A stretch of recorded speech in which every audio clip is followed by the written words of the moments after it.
Donc, bonjour à toutes, bonjour à tous.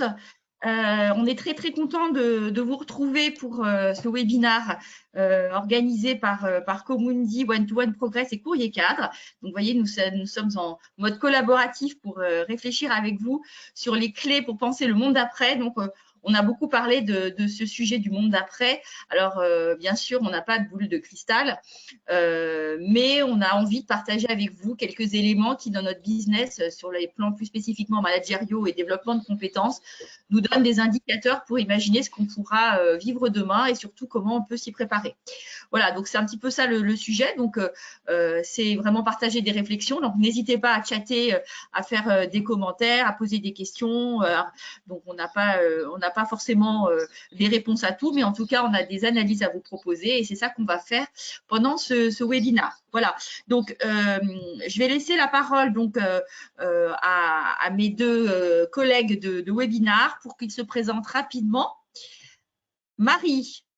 Alors oui, donc bonjour à tous. Donc merci de prendre du temps pour nous écouter. Je vous dis aussi en préambule, n'hésitez pas à poser vos questions là sur le chat.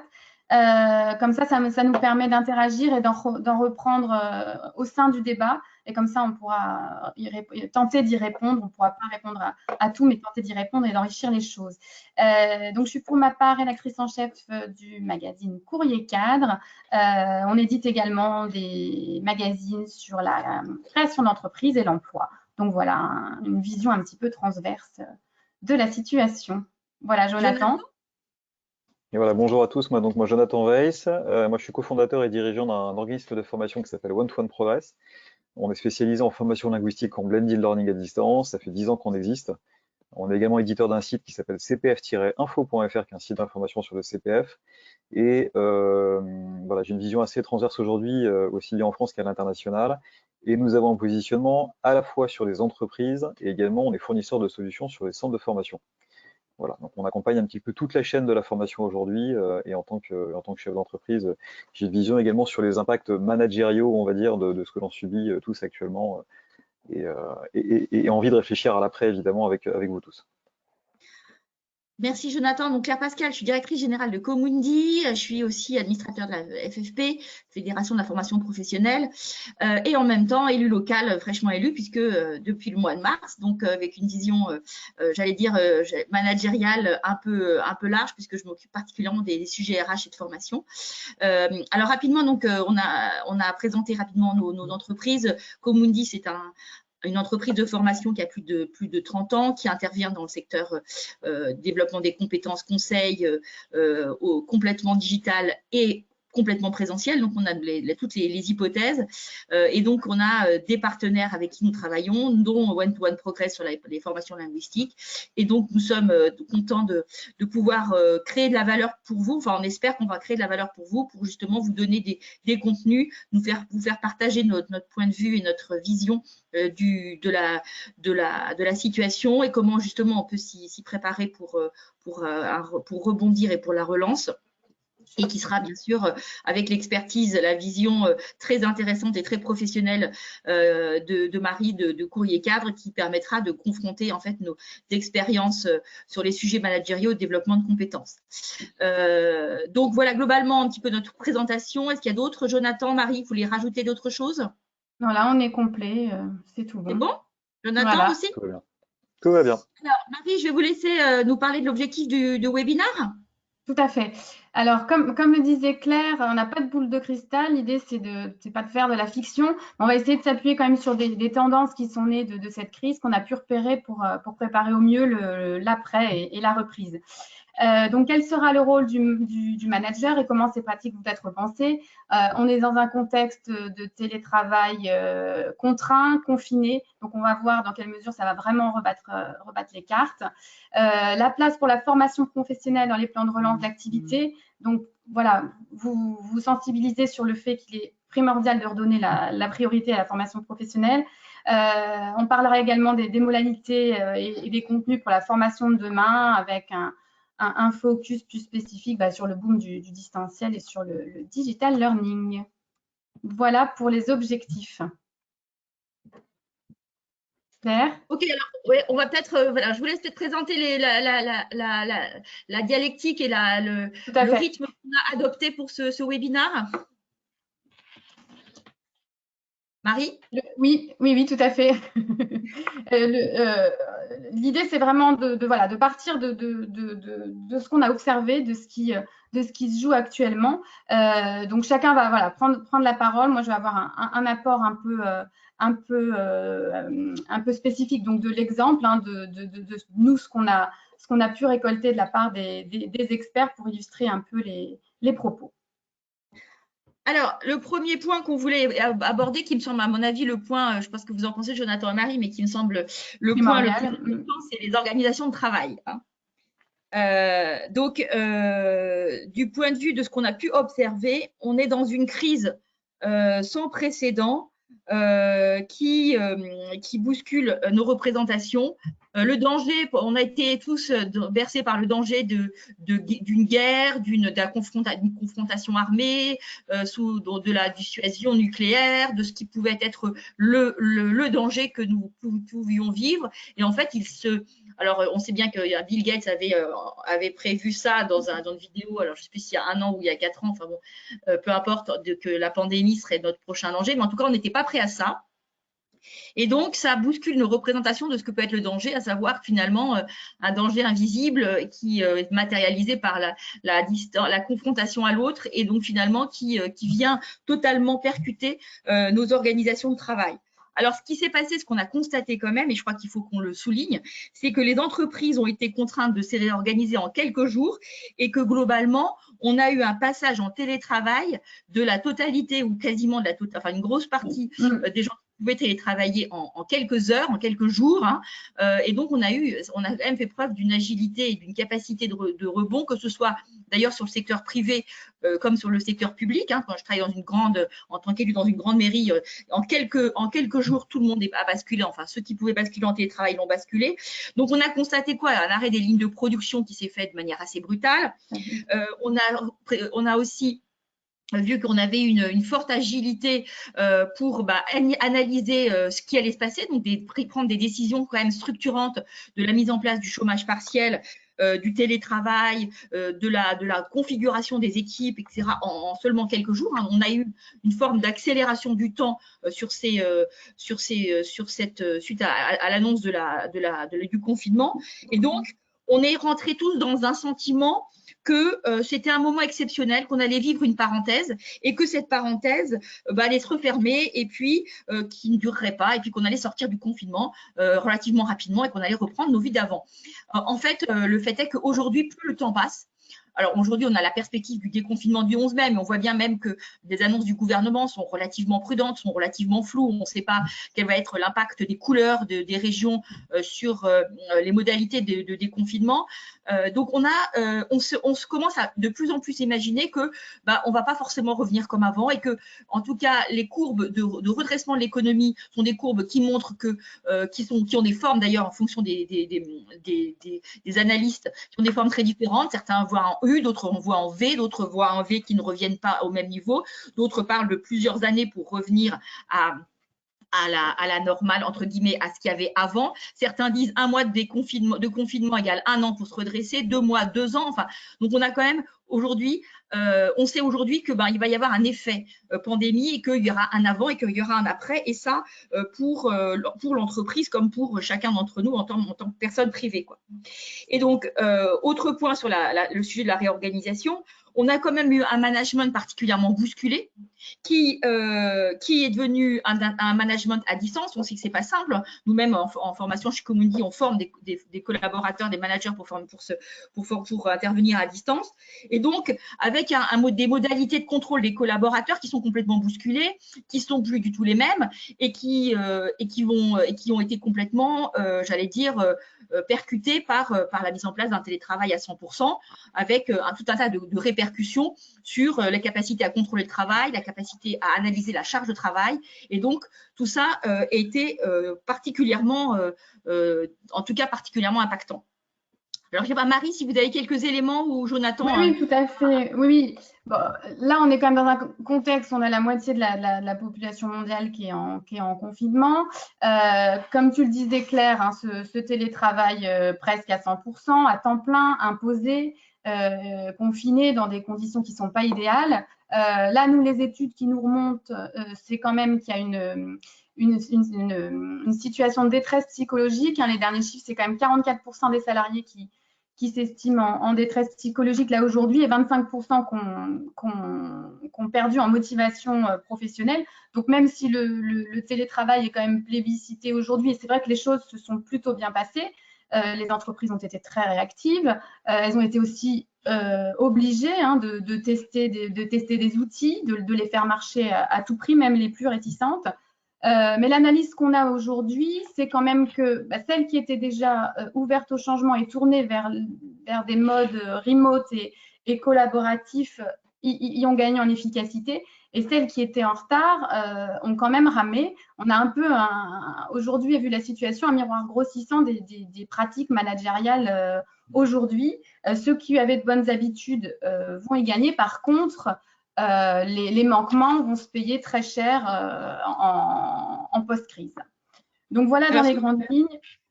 Ouais, ce que tu soulignes et ce que nous on voit aussi, c'est qu'on a une forme quand même de dislocation du collectif de travail, Oui, hein, même si effectivement on a beaucoup de vertus et on a trouvé beaucoup de vertus et à juste titre hein, au télétravail.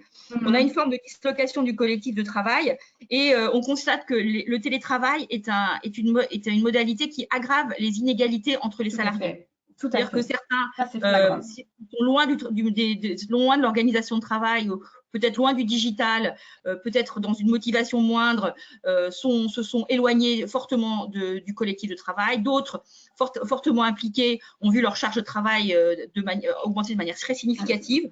Et donc, on a une forte aggravation des inégalités des collaborateurs dans le cadre du télétravail.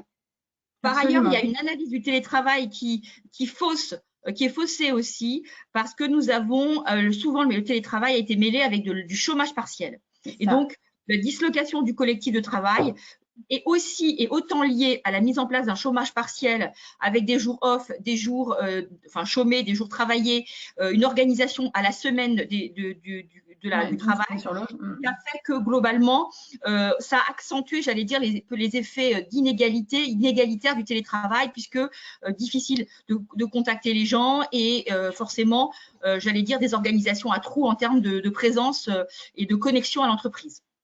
C'est sûr qu'il faut être très, très prudent là-dessus. Hein. Il y a même certaines banques qui ont eu des problèmes de bande passante et donc les collaborateurs ont eu des heures de connexion imposées en fonction de l'importance de leur mission.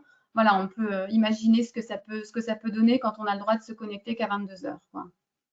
Globalement, on a constaté des organisations qui étaient un peu en mode pompier, en mode d'urgence, qui sont quand même globalement, qui résistent mal à la durée de la crise. Hein. Donc, quand la crise s'installe, c'est difficile de trouver un mode de travail un peu pérenne et un peu satisfaisant pour tout le monde. Et on voit que c'est pas un mode de travail qui finit par s'installer de manière, j'allais dire, serein. Alors après, il y a bien sûr tout le contexte anxiogène de la pandémie, mais qui généralement entraîne un décrochage progressif d'un certain nombre de collaborateurs. Et on voit que ces organisations en mode pompier ne sont pas pensées pour être pérennes, mais elles doivent être repensées pour que la post-crise soit probablement un peu différent.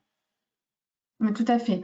Je vais revenir un petit peu sur les managers, hein, sur leur rôle qui est quand même soumis à rude épreuve aujourd'hui. On s'est amusé avec les journalistes de Courrier 4 de regarder un petit peu sur Twitter ce qui se passait. Et c'est vrai qu'il y a pas mal de managers qui se sont un peu exprimés et certains ont dit bon moi mon boulot c'était d'organiser des réunions, comment je fais? Mon boulot c'était de surveiller que tout le monde était bien à son poste et bien connecté de 9h à 18h. Là, j'ai plus rien à faire. Il y a eu un espèce de constat d'impuissance face à cette situation qui a été assez cruelle. Et il y a une étude de l'UJCGT qui est sortie hier et qui montre vraiment que la situation fait souffrir non seulement les salariés, mais aussi les managers qui mettent en avant un manque d'échange avec leur hiérarchie et aussi un surplus d'informations difficiles à traiter et à faire redescendre à leurs collaborateurs. Donc, il y a vraiment pour les managers la nécessité de se réapproprier leur rôle et leur place en post-crise qui va pas être facile. Je ne sais pas, Jonathan, toi, d'un point de vue de ton expérience, qu'est-ce que tu as pu… il est vrai que le management à distance, c'est pas quelque chose qui s'improvise, hein, c'est quelque chose qui s'organise forcément dans le temps si on veut que ça tienne. Nous, chez nous, c'est un peu particulier parce qu'on dispose de 5 équipes aujourd'hui dans 5 pays différents.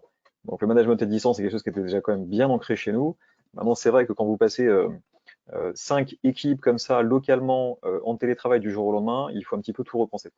En termes de communication, en termes d'encadrement, en termes d'outils, en termes de KPI notamment. Je pense par exemple à comment suivre l'activité d'une équipe commerciale en force de vente quand vous avez l'habitude de les avoir sous les yeux et que tout d'un coup ils travaillent à distance de chez eux. Ça ne fonctionne pas du tout de la même façon. Voilà, donc tout ça s'organise. Je comprends bien qu'aujourd'hui, le sujet des formations du management à distance soit un sujet qui soit très plébiscité, parce qu'aujourd'hui, comme on est tous en train de comprendre que forcément ce qu'on est en train de vivre aujourd'hui, ça va s'inscrire dans le temps. Après, la vraie question, et ça personne ne le sait, c'est combien de temps effectivement est-ce qu'il va falloir pour avoir un retour à la normale. Si retour à la normale il y a, maintenant, il est urgent pour nous de lever un petit peu la tête, de quitter un peu le quotidien. Ça a été le cas justement au début de la crise. Hein. Comment s'adapter soudainement, 2 mois après, et en regardant un petit peu plus loin dans le futur. Il ne s'agit plus de ça aujourd'hui. Il s'agit de repenser les modèles. Il s'agit de repenser un peu le management, de se faire à l'idée qu'on ne travaillera plus comme avant, tout simplement. Voilà. Donc, voilà. Je rebondis sur ce que tu dis, Jonathan, sur le mis à rude épreuve, pour aussi corroborer le témoignage de Marie, ce qu'elle a pu entendre et ce qu'elle a pu recueillir comme expérience des uns et des autres. On s'aperçoit quand même que du coup, le télétravail repose sur une analyse individuelle de la charge de travail de manière beaucoup plus précise, parce que n'ayant pas les gens en présentiel, il faut des preuves de cette charge de travail. Donc, ça veut dire qu'il y a tout un travail sur les reportings, de l'analyse des reportings. Il y a un travail aussi peut-être beaucoup plus individuel, hein, dans le suivi individuel des collaborateurs. Et puis, il y a le sujet du taux d'occupation, c'est-à-dire que dans des entreprises qui sont en difficulté et qui passent des gens en télétravail, il faut savoir si les gens sont effectivement occupés ou pas occupés. Et pour le coup, là, il y a une sorte de renversement de la charge de la preuve, c'est-à-dire que le salarié montre qu'il produit. Et là, pour le coup, on crée à la fois d'un côté beaucoup plus de réactivité, puisqu'en fait, on optimise les temps de contact, mais en même temps, on va alourdir les modalités de reporting et de preuve en fait de la charge de travail. Et pour le manager, analyser la charge de travail sur un collaborateur à distance, c'est pas toujours simple, quoi. Bon courage. Moi, j'ai envie de dire que le management à distance, ça repose un petit peu sur 2 piliers. Il y a effectivement la partie un petit peu, j'aime pas trop utiliser ces termes-là, mais la partie suivi quantitatif. C'est ce que tu viens de dire effectivement, Claire. Hein, c'est la mise en place de KPI, d'indicateurs, d'outils de suivi, etc. Et puis la partie quali. Comment s'assurer qu'un collaborateur effectivement est motivé, comment s'assurer qu'il est impliqué. On parle beaucoup là depuis quelques jours du management du feedback, hein, le fait de mettre en place justement une mécanique de collecte de feedback, de management de proximité à distance. Alors c'est un peu contradictoire, hein, mais voilà, garder un lien avec chacun des collaborateurs dans une logique collective et individuelle. Voilà, faut essayer de combiner avec tout ça. Ce que disait Marie, et je pense que tu partages aussi, Jonathan, c'est qu'en même temps, les dysfonctionnements managériaux qui sont préexistants à la crise sont mis en lumière et sont, j'allais dire, démultipliés, et c'est des révélateurs de dysfonctionnements qui peuvent exister avant. Donc, c'est aussi, la crise est aussi un effet de révélateur par rapport à ça. Ça ne veut pas dire qu'en elle-même, elle ne porte pas des dysfonctionnements nouveaux qui sont liés à la distance et qui sont liés à la réorganisation des lignes de travail, mais en même temps, elle peut aussi révéler une carence managériale ou une carence en termes d'organisation. Ça, c'est peut-être, j'allais dire, le côté pédagogique qu'on peut en retirer, en tout cas, les expériences qu'on peut en retirer, c'est aussi que c'est révélateur de dysfonctionnements qui peuvent être préexistants. Oui. Et encore une fois, les manquements vont vraiment se payer cher là dans ce contexte. Hein. Ça, c'est indéniable, hein, de toute façon. Pour finir sur cette organisation bousculée, on peut dire que le lien social quand même et l'intégration sont coupés. Alors, même si on a des outils, et je pense que tout le monde est très, très content d'avoir ces outils, c'est le lien social, l'intégration, la rencontre, le fait de sentir d'une même équipe, le fait d'être intégré. Hein. Il y a beaucoup de gens qui sont des collaborateurs qui vivent seuls dans des appartements ou qui vivent un peu occupés et pour qui l'entreprise est le lien social, et la distance et le télétravail ne peut pas compenser le lien social qui n'est plus là par le présentiel et par l'entreprise, par ce qu'apporte l'entreprise. Donc là, on a vraiment, c'est ce que tu disais Marie aussi, hein, c'est générateur de souffrance et c'est générateur aussi j'allais dire, d'une désintégration et d'une fragilisation du tissu social au sein de l'entreprise et à l'extérieur de l'entreprise. Oui, on le voit dans les études encore récentes. Hein, si les collaborateurs sont très, très contents de pouvoir télétravailler et espèrent pouvoir le faire un peu plus à l'avenir, donc surtout pour les employeurs qui étaient réticents, ils sont très nombreux à dire que de toute façon, leur bureau physique leur manque, leurs collègues leur manquent. Et oui, tout ce lien social a une importance capitale. C'est comme s'ils en prenaient conscience, en fait. Hein, ils prenaient conscience du rôle de l'entreprise aujourd'hui dans leur vie en matière de lien social. Il y a un sondage CSA Malakoff qui est paru dans les derniers jours, effectivement, c'est un peu ce que tu disais Marie, hein, on parle de la moitié des collaborateurs qui sont un petit peu en détresse psychologique aujourd'hui. Là, les précisions, c'est 30% des salariés estiment que leur condition physique et mentale est altérée, 40% de problèmes d'équilibre pro et perso et dégradation des relations de travail. Donc oui, il y a des vrais sujets sur lesquels travailler. Hein.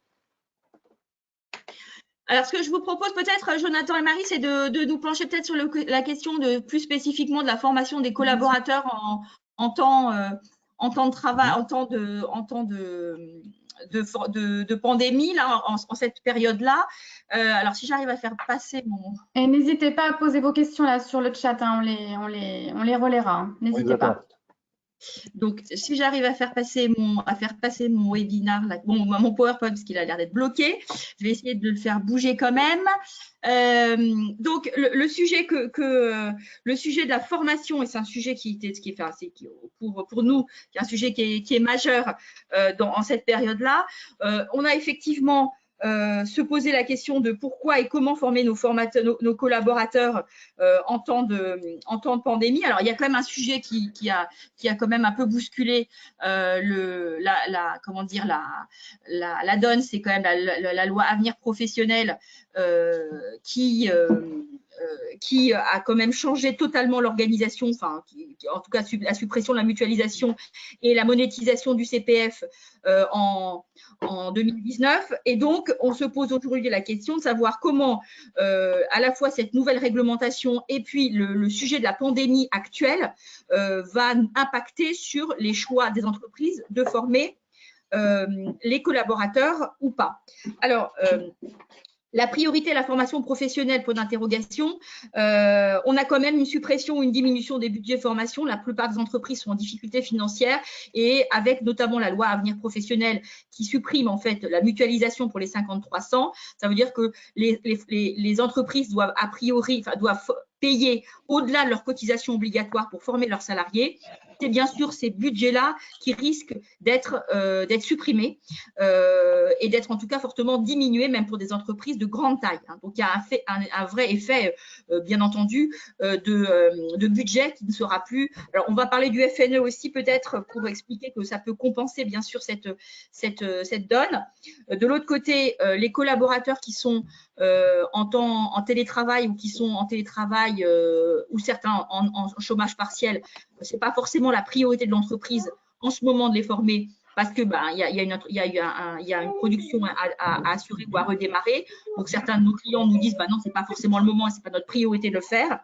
Et de l'autre côté, effectivement, on a des mesures incitatives comme le FNE. Je te laisse peut-être, Jonathan, expliquer ce que c'est que le FNE pour ceux qui ne le savent pas. Le FNE formation, donc c'est une prise en charge de la formation par l'État pour les personnes, pour les entreprises qui sont concernées par le chômage partiel. Si cette formation effectivement est lancée pendant la période de chômage partiel que nous vivons actuellement, hein, la moitié des salariés quasiment du privé, voilà. Donc effectivement cette mesure incitative, elle a le mérite d'exister et merci de l'avoir considérée, de l'avoir généralisée. Il y a eu des précisions qui ont été faites comme ça tout le courant du mois d'avril. Donc maintenant, on comprend bien comment ça fonctionne, quelles sont les règles du jeu pour mettre en place. La problématique que rencontrent nos clients, c'est que très clairement, le montage des dossiers ne correspond pas exactement à la réalité décrite dans les textes. Hein. Donc c'est un peu comme tout, l'intention y est, mais opérationnellement, forcément, ça bloque un petit peu. Donc c'est vrai que nous on a beaucoup misé un petit peu commercialement pour ces dernières semaines, ces derniers jours, sur le fait de communiquer sur les FNE formation. parce qu'aujourd'hui, les entreprises ont d'autres priorités, effectivement, que de lancer des formations, et encore plus dans le domaine des langues, j'ai envie de dire, qui sont peut-être parfois considérés comme des sujets un petit peu secondaires, un petit peu transverses. En tout cas, on n'est pas dans le domaine des formations obligatoires. Donc c'est un sujet qui est pas évident à appréhender. On comprend très bien évidemment que les départements de ressources humaines se concentraient pendant quelques jours, quelques semaines sur les plans de continuité d'activité, la mise en place du télétravail, l'accompagnement des collaborateurs. Encore une fois, on anticipe un petit peu la sortie de crise. On n'est pas forcément sur le bon slide là dans la présentation.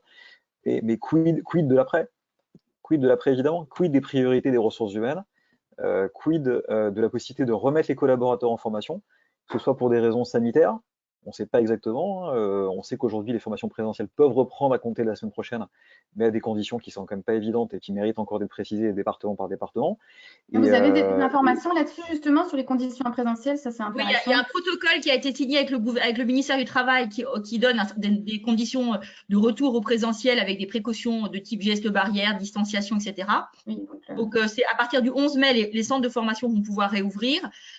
Donc, nous allons, en tout cas chez Comundi, puisqu'on fait beaucoup de présentiel, proposer de réouvrir et de reproposer des formations en présentiel avec, bien sûr, toutes ces précautions. Mais bien sûr, on imagine bien que dans cette période un petit peu intermédiaire où certains transports seront difficiles à prendre, voire un petit peu anxiogènes, on aura, disons, j'allais dire, une activité très mixée entre le distanciel, le digital et le présentiel, parce que c'est évidemment encore très tôt pour se sentir très à l'aise dans la reprise d'une activité complètement fluide.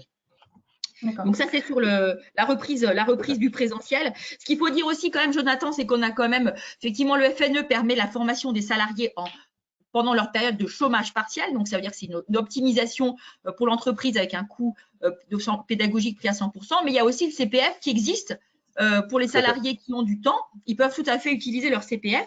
Donc, ça veut dire que on a à la fois une double vision. À la fois, c'est une période qui est peut-être compliquée pour se former, mais en même temps, c'est une période idéale pour se former. Hein. C'est-à-dire qu'on a du temps, les participants peuvent avoir, les collaborateurs peuvent avoir du temps. Il y a des moyens pour le faire via le FNE payé par l'entreprise et repris en charge par l'État, en tout cas organisé par l'entreprise, et puis le CPF qui est à la main des collaborateurs. Donc, c'est la période idéale pour se former avec le temps qui est… Et c'est surtout une période importante pour se former parce que la formation, notamment les formations type FNE qui sont organisées de manière collective pour les entreprises en situation de chômage partiel, c'est un moyen idéal pour reconnecter le lien social distendu. C'est-à-dire que c'est bien plus fort de se former sur le futur pour reconstruire le tissu social que de faire des vidéos, des réunions qu'on est obligé de faire, mais qui sont quand même moins porteuses de sens et moins porteuses d'avenir. Donc, c'est probablement à la fois une période compliquée, mais aussi une période pleine d'opportunités pour le faire. Bien sûr. Juste sur le CPF là, pendant la crise, les derniers chiffres qui ont été communiqués par la Caisse des dépôts et consignations, c'est grosso modo l'application CPF, donc mon compte formation, a connu une baisse des visites divisé par 3. Okay, on est passé d'environ 20 000 visites journalières à environ 6 000. Donc une baisse assez drastique. Maintenant, évidemment, la consommation de formation à distance a doublé, voire triplé. Voilà. Donc la part du distanciel, évidemment, est en train de l'emporter.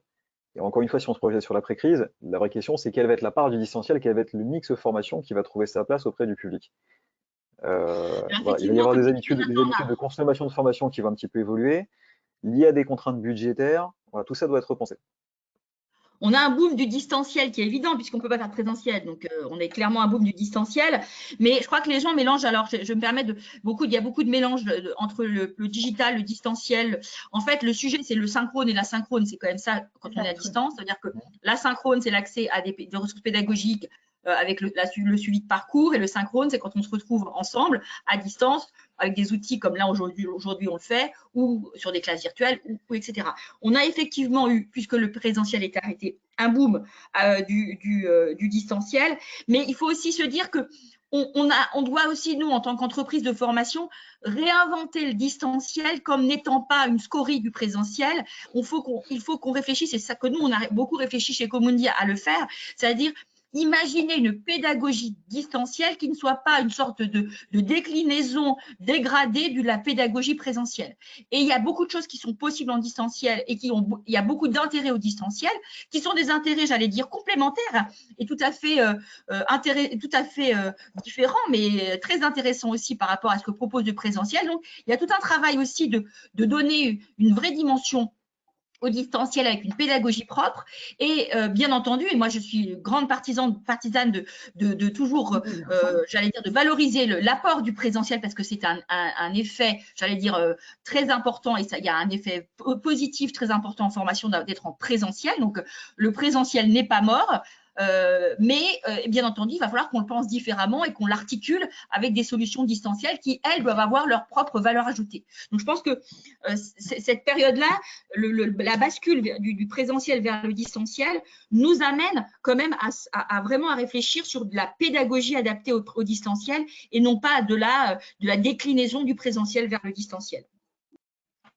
Pour moi, ce que tu viens de dire, c'est absolument clé, hein. Nous, ça fait 10 ans qu'on fait la formation à distance, qu'on a conçu une offre de formation à distance, des outils, une pédagogie, des contenus adaptés justement et pensés pour des formations distancielles, avec des sessions de courte durée, avec beaucoup de flexibilité, beaucoup de personnalisation, beaucoup d'individualisation. Ça, c'est notre ADN qu'on entretient depuis une dizaine d'années.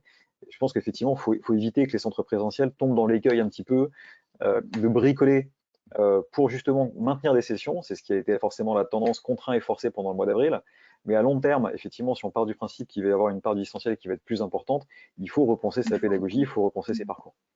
Voilà.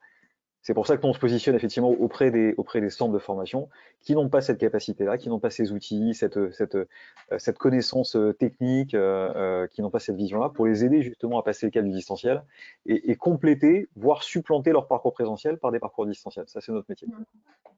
Alors nous, on prône beaucoup pour le fait que la formation s'intègre bien sûr dans le cadre d'une réflexion sur l'organisation dite apprenante, c'est-à-dire que la formation est un élément, j'allais dire, qui doit se mettre en place de manière très intégrée et très accompagner les organisations et les missions de chacun. Donc, ne pas faire des zones de formation qui sont étanches par rapport à j'allais dire, le quotidien des collaborateurs. Et donc, la situation pandémique et le confinement dont on sort, mais on va sortir progressivement, donc on ne peut pas dire qu'on aura un avant-après de manière aussi, j'allais dire, noir et blanc, hein, mais on va dire que c'est utiliser la formation peut être un outil extrêmement puissant pour préparer la reprise, à la fois en termes de reconstituer, j'allais dire, le collectif de travail, ça j'en ai parlé, mais aussi préparer les besoins en compétences qui vont se faire jour pour la reprise. Il ne faut pas se cacher derrière son petit doigt, tout le monde le sait. On va avoir de manière importante des vagues de licenciements à partir de la rentrée. Ça veut dire que les entreprises qui vont avoir ces licenciements vont avoir à recentrer leur savoir-faire sur les collaborateurs qui vont rester ou vont avoir à développer des polyvalences chez leurs collaborateurs. Et donc, bien entendu, la formation est le moyen le plus efficace pour pouvoir le faire rapidement. Donc, ça veut dire qu'à la fois en termes de lien social et de préparation de la reprise, il est important de continuer à intégrer la formation. Et cette formation, elle doit aussi se focuser sur comment on recrée ce lien entre les collaborateurs, comment on upgrade les compétences, comment on l'intègre aussi dans le temps de travail. Et je pense aussi qu'on va revenir, alors ça c'était un peu, on revient aujourd'hui, ça on le voit, hein, on le revient aujourd'hui au premier étage de la pyramide de Maslow, à savoir les entreprises vont consommer de la formation immédiatement consommable et immédiatement utile, ce qui est utile pour fonctionner. Donc, c'est comment beaucoup de succès sur des sujets sur comment gérer les risques psychosociaux en situation de pandémie, comment réengager les collaborateurs demain dans un collectif qui sera mixte, télétravaillant et étant sur place. Donc là, on revient sur une formation, j'allais dire, de première nécessité, et donc on revient sur les étages de bas sur la pyramide de Maslow, de quoi j'ai besoin tout de suite maintenant pour pouvoir préparer demain. Donc c'est intéressant ce mouvement-là parce que c'est vraiment symptomatique de la période que l'on vit. Bah, c'est sûr que la formation aujourd'hui, est-ce qu'il y a des choses à rajouter? Non, moi c'est bon pour moi. Par contre, on n'a pas les bons slides, Claire. Je ne sais pas ce qui se passe.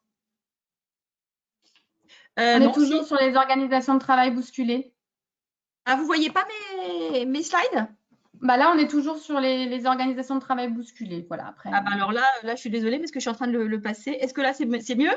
Non. Non, Bon, ça bouge pas. je suis C'est désolée, pas mais grave. je vais essayer de corriger ça, mais pour moi, c'est bon à l'écran. Donc, alors, attendez. Est-ce que c'est bon là? Non, là, je vois plus du tout la présentation.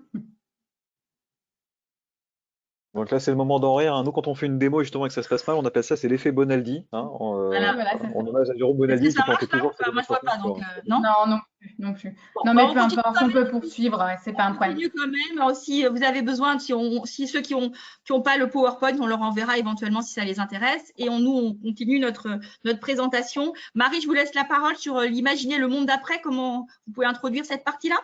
Voilà. Alors, on va, à partir de ce qu'on a dit, essayer de voir dans quelle mesure peuvent se dessiner des nouvelles organisations, des nouvelles pratiques.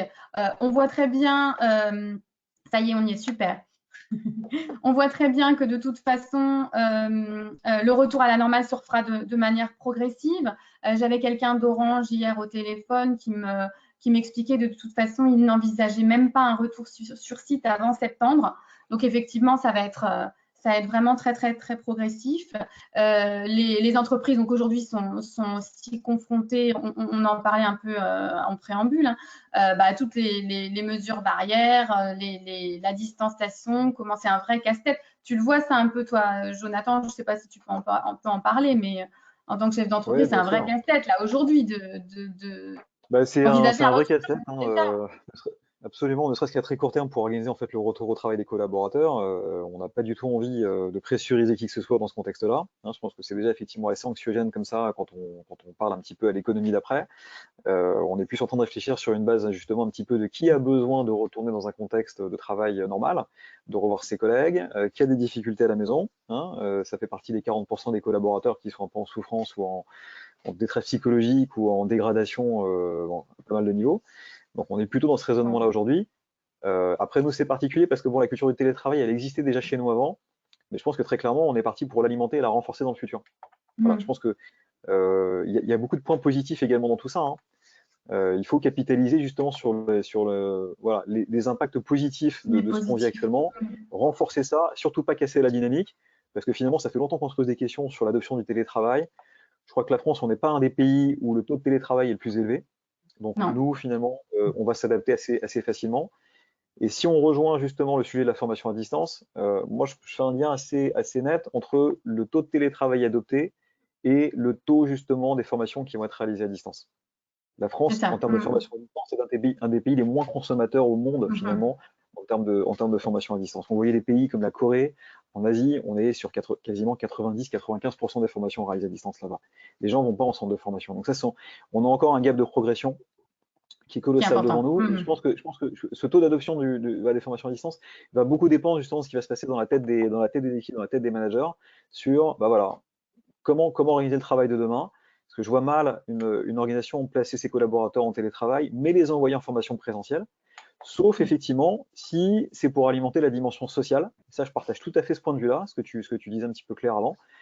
Ça, pour moi, ça a beaucoup de valeur. Voilà, c'est le genre de réflexion qu'on est en train d'alimenter, mais sans boule de cristal, encore une fois. Moi, je ne partage pas complètement ce point de vue, Jonathan, parce que je pense que le présentiel, c'est ça va plus loin que la dimension sociale. Certes, c'est la dimension du lien. Moi, je dirais que le présentiel, c'est la dimension de l'émotion. Quand on apprend aussi, on se souvient de ce qu'on a appris parce qu'on a vécu une émotion, on a vécu une déconstruction, on a vécu une remise en question.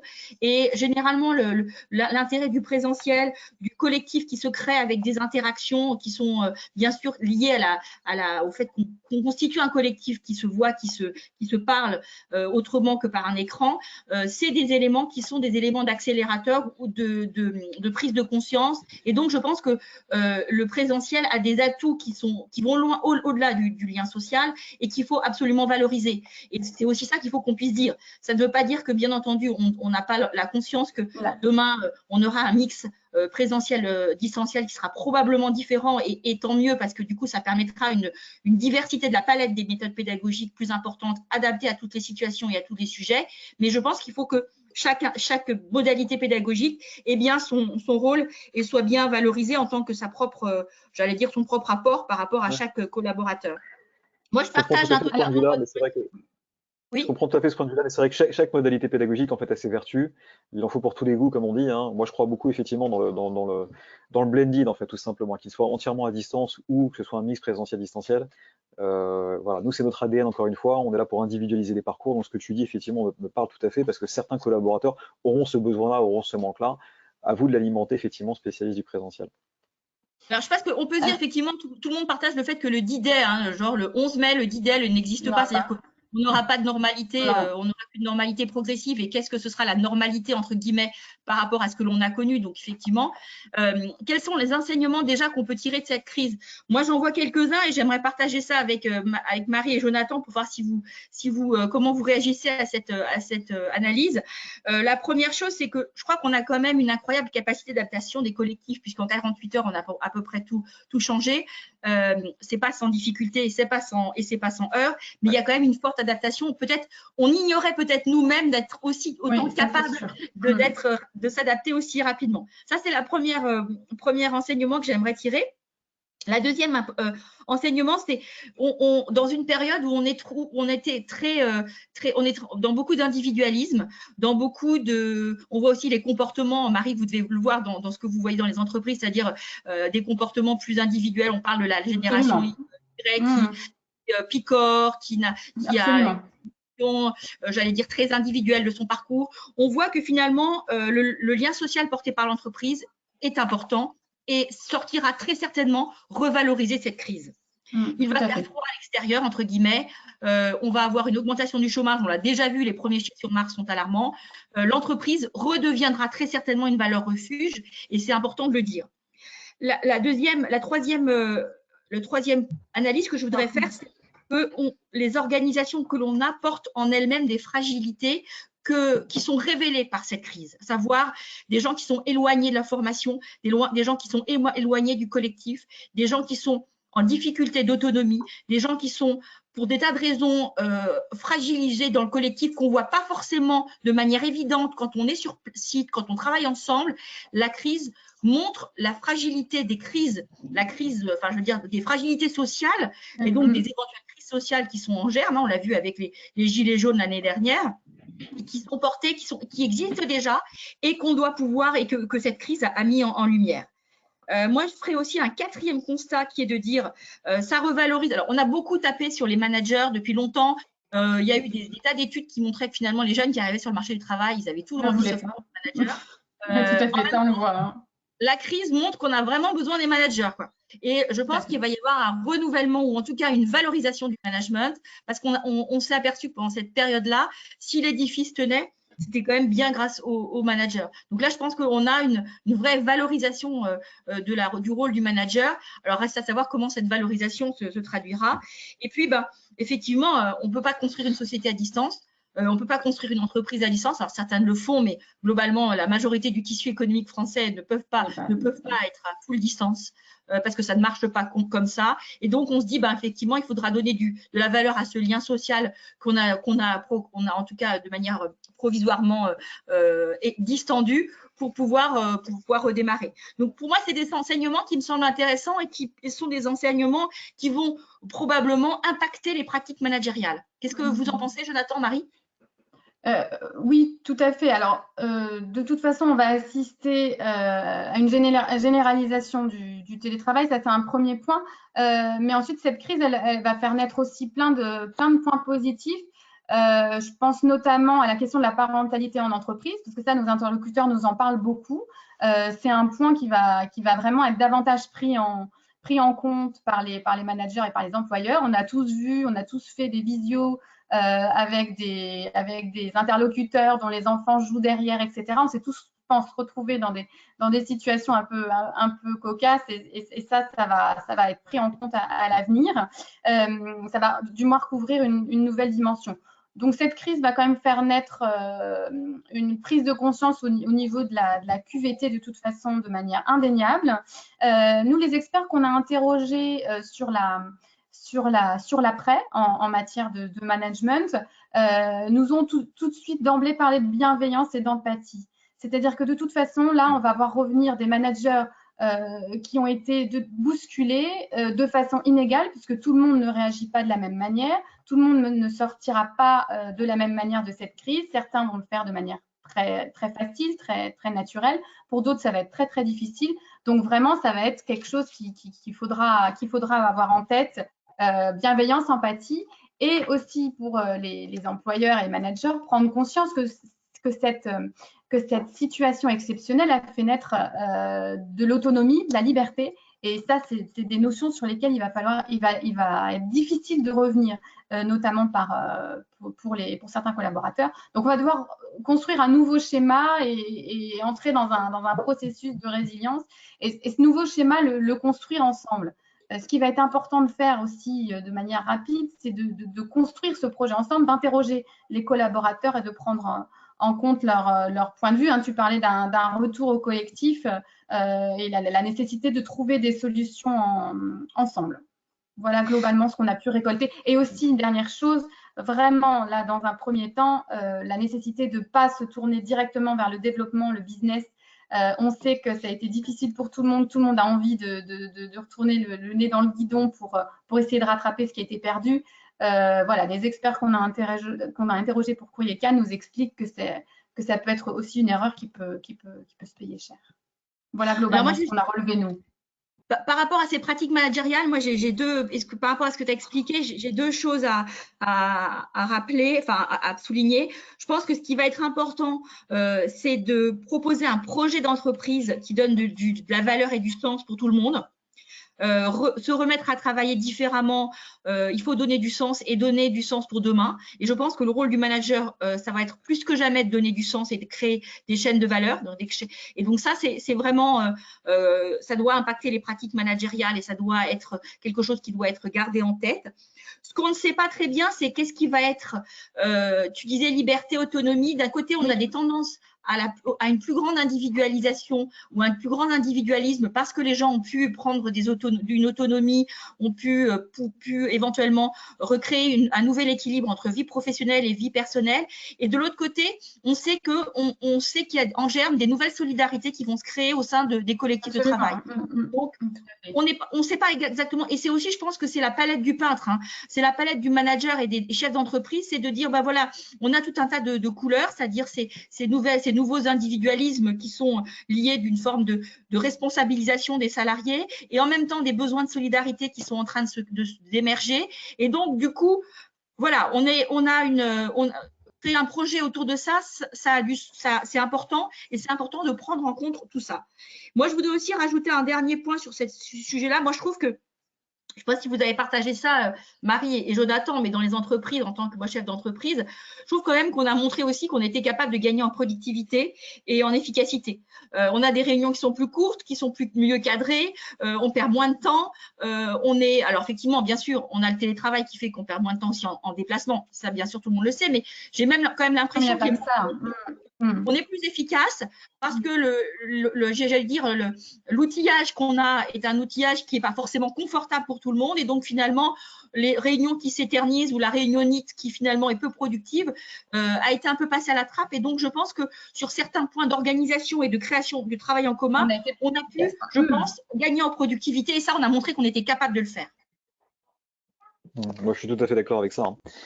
Bon, encore une fois, ça fait partie des apprentissages extrêmement positifs de ce qu'on vient de dire de façon forcée. Et ça fait quelques années comme qu'on voit apparaître des sociétés qui sont organisées en ce qu'on appelle en full remote, sans bureau, sans locaux, avec des équipes uniquement à distance.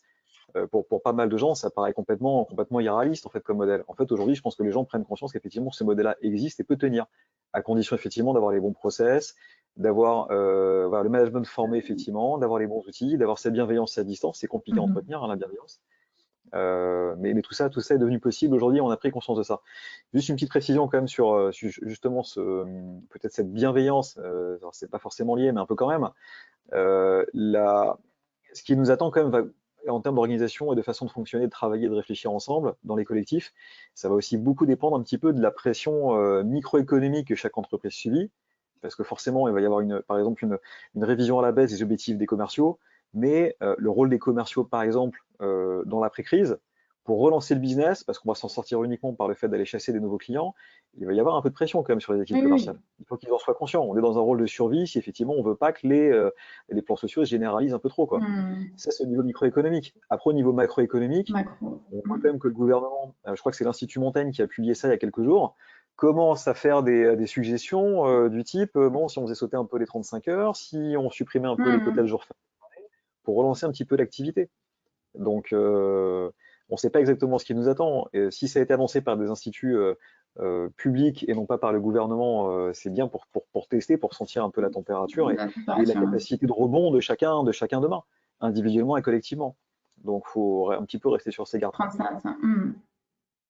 Ce que je vous propose, c'est maintenant de passer à la déclinaison de ces constats et de ces évolutions de pratiques managériales attendues sur les sujets de formation qui sont les nôtres. Si j'arrive à passer la slide, comme d'habitude, je n'y arrive pas. Qu'est-ce qu'on peut dire par rapport à ce qui va, qu'est-ce qu'on peut attendre de la formation de demain?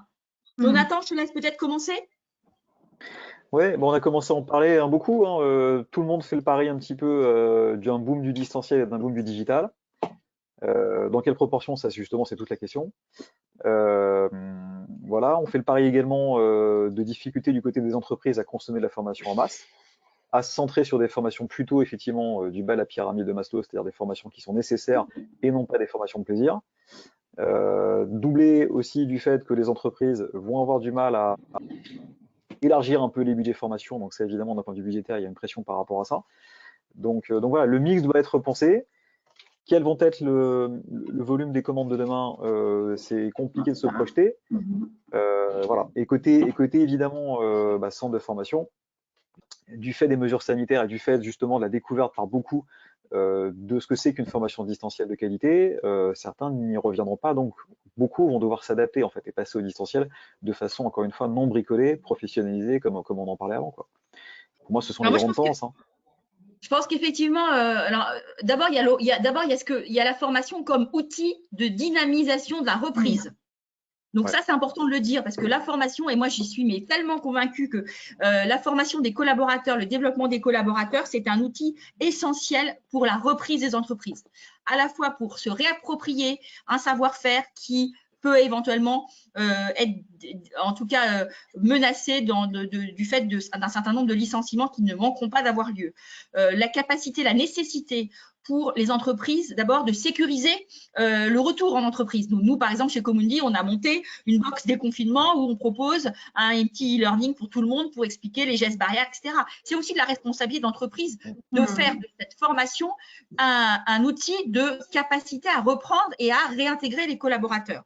Il y a aussi, bien entendu, un sujet de polyvalence. On va avoir besoin d'avoir des gens qui vont être polyvalents et donc des gens aussi qui vont être capables, grâce à la formation et grâce à ce que peut apporter la formation comme analyse de ce qui s'est passé et de ce qu'il faut faire, c'est un moment de construction collective du futur. Et donc, à travers le développement des compétences, la réflexion qu'on peut mettre en place, et aujourd'hui, grâce à la loi Avenir Professionnel, j'allais dire que le spectre du développement des compétences, il est très large. Il va de la formation au team building, à l'accompagnement, etc., nous permet, est un moment en fait privilégié pour construire, penser l'avenir, construire collectivement le futur et se positionner vers des choses qui seront peut-être différentes pour l'entreprise. Et là, je ne passe même pas en termes de formation ni de pratique managériale, mais peut-être de business model, peut-être de part de marché, peut-être de mode de communication. Je pense aussi beaucoup au sujet de la digitalisation, de l'accès au marché, du e-business. Tout ça, c'est des choses qui vont être probablement accélérées. Il n'y a pas que, bien sûr, de la production pure qui peut être changée, mais comment je construis un marketing digital parce que demain, ce sera probablement le seul moyen d'accéder au marché. Tout ça, c'est des éléments qu'il va falloir faire rentrer des éléments de développement de compétences qui seront indispensables pour favoriser la reprise. Donc là, je pense qu'il faut qu'il y ait une prise de conscience, et je crois que pour le coup, il y a une prise de conscience collective partagée aussi par nos interlocuteurs au niveau du gouvernement pour dire la formation, c'est un élément qui va faciliter la reprise, qui sera un élément indispensable à la reprise et qui peut accélérer la relance si elle est utilisée comme un plan en fait d'accompagnement pour les collaborateurs. Premier point, je pense que c'est important aussi de le dire parce que c'est quand même j'allais dire, le cœur du réacteur. Après, la question qu'on peut poser, c'est est-ce que le digital learning va s'imposer comme un modèle unique? Bon, donc ça, tu as répondu sur ton périmètre, Jonathan, en disant effectivement, on peut se poser cette question-là. On en a déjà parlé tout à l'heure. Il est clair que le distanciel va se développer. Il est clair qu'on va essayer de limiter les déplacements et qu'on va optimiser, c'est-à-dire la productivité des formations quand elles s'y prêtent. La papa est rentrée. Comment? J'ai pas entendu. Mais c'est pas, de notre point de vue, c'est pas productif de poser présentiel au distanciel parce qu'effectivement, ce sera des réponses qui seront différentes. Donc, on aura un modèle digital learning qui, en France, pour l'instant, est relativement, j'allais dire, faible par rapport à nos voisins européens. C'est ça que tu disais, Jonathan, et tu as bien raison. Et je pense que pour le coup, il va falloir d'abord avoir j'allais dire une vision beaucoup plus claire et beaucoup plus large de ce que c'est que le digital learning, parce que ça peut être plein de choses différentes. Ça peut être du distanciel, ça peut être de la ressource pédagogique, ça peut être du parcours. Donc, ça veut dire qu'est-ce qu'on met derrière ça, à quoi il est utile et comment il va pouvoir s'encastrer, se mailler avec des modèles présentiels qui, eux, ont toujours un intérêt. On ne peut pas dire que l'événementiel n'aura pas d'intérêt. On ne peut pas dire que le commerce de proximité n'a plus d'intérêt et qu'il faut que tout le monde passe par Amazon. Ce n'est pas vrai. Ce sont des modèles qui doivent se construire ensemble et qui doivent se compléter et non pas s'opposer. Absolument. La complémentarité des approches, absolument, pour le mix adapté à chacun. Tout à fait. On croit beaucoup en ça. Mais le digital, pour faire du digital, non, on n'y croit pas. De l'équilibre entre individuel et collectif, je pense que c'est intéressant. La tendance de la formation a été beaucoup dans l'individuel. La philosophie des dernières réglementations était de dire la formation est une réponse au chômage. Il faut investir dans un parcours professionnel en certification. La donne, elle change aujourd'hui puisque maintenant, ce sera autre chose puisqu'on va recréer de la valeur entreprise et l'entreprise doit se ressaisir des sujets de formation. On ne doit plus dire qu'on fait le focus sur l'individuel et que le collectif reste de manière un peu floue au bon vouloir de l'entreprise. Il faut que l'entreprise elle-même se ressaisisse de l'outil formation comme un outil managérial de productivité, de compétitivité. Et là, moi, j'appelle les entreprises à se saisir de cet outil-là, qui sera un des outils, je pense, les plus efficaces pour remettre leur entreprise en marge de bataille. Et ça rejoint totalement leur dimension de RSE, parce que c'est aussi à la fois recentrer les collaborateurs, investir dans les compétences et dans le capital compétences de leurs collaborateurs pour préparer demain. Donc, je pense qu'on va voir se dessiner avec ce nouvel, j'allais dire, contexte économique de post-crise ou en tout cas de crise qui va probablement perdurer pendant un moment, puisqu'on est à peu près sûr que le retour à la dite normale, ou en tout cas à ce qui a été comme avant, ne sera pas pour tout de suite. On va voir se réinstaller un nouvel équilibre entre individuel et collectif. Espérons-le effectivement que tous les responsables ressources humaines effectivement s'approprient ces sujets-là et le voient effectivement comme tu le décris, tout à fait. Moi, je partage ce point de vue-là, tout à fait. Marie, est-ce qu'on a des questions qui sont non. On n'a pas de questions, alors peut-être qu'on est très très très clair, mais n'hésitez pas à les poser là encore. Non, on n'a rien du tout. Effectivement, vous pouvez ne pas partager ou vous pouvez avoir vos points de vue par rapport à ça. Si vous souhaitez aussi poser des questions ou avoir la présentation qu'on a faite, n'hésitez pas à le faire parce que c'est des sujets, pour le coup, effectivement, c'est des sujets de discussion, des sujets d'analyse qui sont bien entendu ouverts aux sensibilités de chacun et donc on est très prêt à partager ça. On a presque terminé notre petite heure de discussion. Un petit mot de conclusion pour chacun? Jonathan. Oui. En conclusion, j'ai envie de dire que voilà, il y aura un avant et un après, effectivement. Cet après, on ne peut ni le mesurer aujourd'hui de façon quantitative ni qualitative parce qu'on ne sait pas exactement ce qui nous attend. Moi, c'est vraiment un sujet de réflexion au quotidien. Et c'est vrai que par rapport aux pratiques de formation notamment, moi je m'attends à une accélération effectivement de nous, ce qu'on prône un peu depuis des années, hein, encore une fois, les bienfaits du distanciel en complément du présentiel. Et je pense qu'il en faut encore une fois pour tous les goûts, mais l'individualisation pour moi doit rester un petit peu le maître mot. Tout ce qu'on doit proposer doit vraiment cibler les besoins des entreprises et des collaborateurs. On est sur une logique de sur-mesure, parce que la formation aujourd'hui a beaucoup de valeur. La formation est un véritable investissement temps et financier. Donc on va essayer, nous en tout cas, d'alimenter ça et de renforcer ça au cours des prochains temps. Voilà. Alors en termes de, en matière de pratiques managériales, donc bon, on l'a dit, on l'a répété, hein, on vit une crise sans précédent, avec une perte de repères un petit peu pour tout le monde. Le retour dans les locaux de l'entreprise est encore complètement incertain. Voilà, on est dans l'incertitude. Après, encore une fois, les entreprises qui en sortiront gagnantes sont celles qui étaient déjà en avance avant la crise en manière de QVT, en manière d'accompagnement des collaborateurs. Et là, il y a vraiment des belles choses à faire, de nouvelles pistes à ouvrir et à explorer pour les projets d'entreprise dans leur globalité. Voilà, donc, et des points positifs aussi à retirer de tout ça, on les a répétés. Super, merci beaucoup. Ouais. Donc, on sait qu'on n'a pas d'idée le 11 mai. On sait aussi qu'on a plein de choses à réinventer. Chez Comuni, nous, on a plein de façons d'accompagner les entreprises, à la fois dans le déconfinement, à la fois dans la préparation de demain, à la fois dans du distanciel, du digital. Donc, on a plein d'idées pour accompagner. Profitez aussi du FNE parce que c'est vraiment une belle occasion de former les collaborateurs et de préparer demain. Je remercie infiniment Jonathan et Marie d'avoir co-animé avec moi ce moment de réflexion sur le monde d'après. Merci à tous d'avoir participé et d'avoir écouté ce webinaire. Et puis, n'hésitez pas à nous recontacter. La discussion est ouverte avec vous et on sera ravis de l'engager. Merci beaucoup à tous. À très bientôt. Merci, on espère que ça vous a plu. Merci beaucoup. Merci. Au revoir. Au revoir.